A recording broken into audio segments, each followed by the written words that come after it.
Здравейте, хора! Ние завладяхме града. И днеска ще играем на... Познайте ли? Това ли е, което си мисля и аз?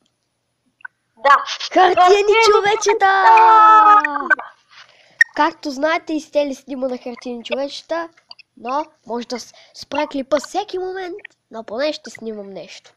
Това е селянин, това е маска, това е костюм, ето това нещо се закачва, например, ето тук и се телепортира. Може да стреля и да се телепортира. Това е моята кола. Селянин продава пушка. Това са неговите пари. Това е селянин. Това е колата, която купих за Стели. Това са телефоните. Това е телефона на Стели, който купих. Това е мостът и това е моят човек.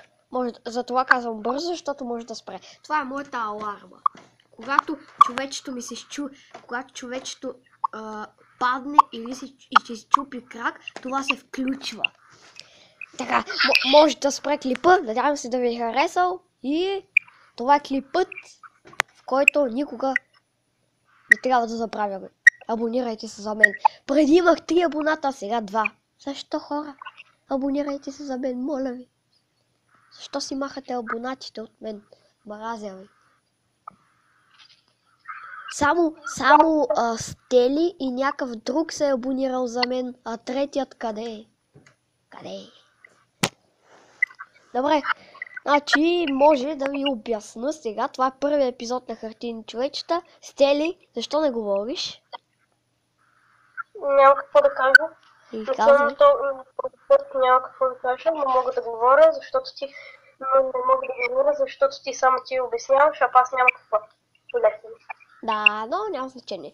Така, работата за Стели, когато дойде у мен и си донесе човечето, е да построи една къща. Като построи къща, ще му дам заплатата.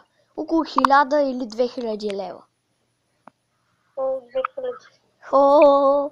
Еми, каквато и къща да построиш, ще му дам ако е голяма, ще дам 2000.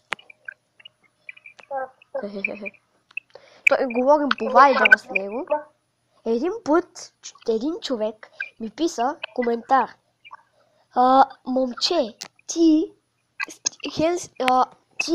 хен снимаш от телефон, пък и си направи скайп, за да чуваме човека, с който говориш.